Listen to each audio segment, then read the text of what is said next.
Hello, welcome. My name is Adrena. I am the owner and accountant here at Accounting by Adrena. And in today's video, I have a little bit of a different thing going on. I just thought it would be so helpful to walk you through how to find a service provider if you do have student loans, because over the course of the pandemic, a lot of things have changed. Student loans are on pause as far as repayments are concerned, and there's no interest accruing during this pause. And so it's kind of one of those benefit relief options for people who have student loans. So I recently went through the whole process of creating an FSA ID, which is a federal student aid website. And I'm going to show you that website. I'm going to show you exactly how to do it and what it looks like once you have your ID and how to find your service provider. Now, in this case, my service provider didn't actually change, which was actually funny for me because I got communication last year that it would be changing. So that'll be interesting to see what happens in the next few months. But in the meantime, we have all the information at our fingertips, and let's just jump right in. And I also wanted to mention that if you are not a subscriber here on YouTube, go ahead and subscribe to this video, like this video, and leave a comment and let me know if this is helpful or if you have any other questions. If you're not on my newsletter, you can go ahead and get on my newsletter by going to accountingbyadrena.com/newsletter. And I'm going to go ahead and leave all of those links easily accessible in the description box below. All right, let's jump right in. The website that we're going to use for today is studentaid.gov. So I'll go ahead and leave a link down below. But if you are unfamiliar with this website, it's actually going to be really helpful and beneficial for you. In as much as, like if you are even thinking about grad school, it'll help you like go through the process of applying for FAFSA. And even if you have a child who is getting ready to graduate high school, getting ready for college, that kind of stuff. So I would say make sure that you become familiar with this website. And so if you are beyond the point of college and you do need to figure out who your student loan service provider is, you do need to go to this website and create an account. So we're going to go ahead and just show you what it looks like, because since I already have one, I can't like go through the steps with you.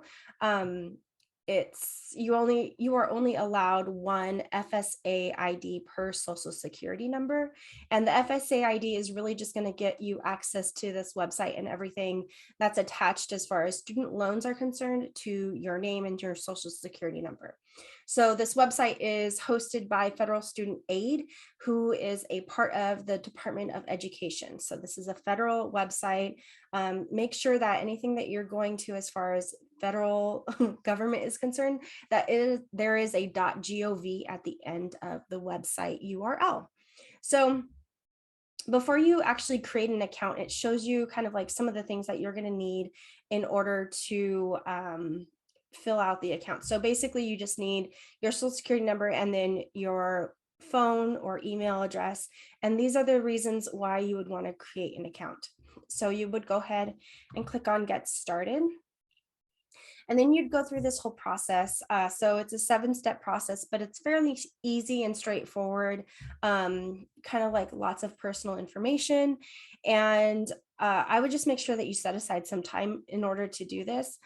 So after you create the FSA ID successfully, you won't have a lot of access to see a lot of information quite yet, as the system needs to kind of catch up to you and to the loans and to make sure to match it. So it takes a couple of days. For me, it took 1 to 2 days, I think. So it was really pretty simple and straightforward once I got past like creating this FSA ID. So I'm going to go ahead and pause the video right now, and then I'll show you kind of like what it looks like on my end. I'm of course going to be covering up some personal information. All right, so I'll see you back here in 1 second. And I'm back really quickly to show you what this screen looks like before you actually even log in. It's basically just saying this is part of the US federal government and yada, yada, yada. So you will see this screen every time you log in. So I just don't want you to be like kind of scared about that. It's a totally normal thing. And I'm back again. So what you'll see as soon as you log in is all of kind of like the information that you have.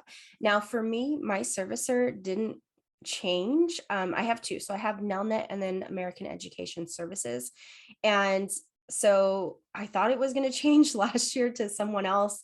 And now it's back to Nelnet. So, obviously it's good to stay on top of these things so you know who you need to be sending your student loan payments to every month when they start back up again. And I don't know why this is zero. Maybe it just means like I need to do something on the Nelnet side, or maybe the system hasn't caught up yet.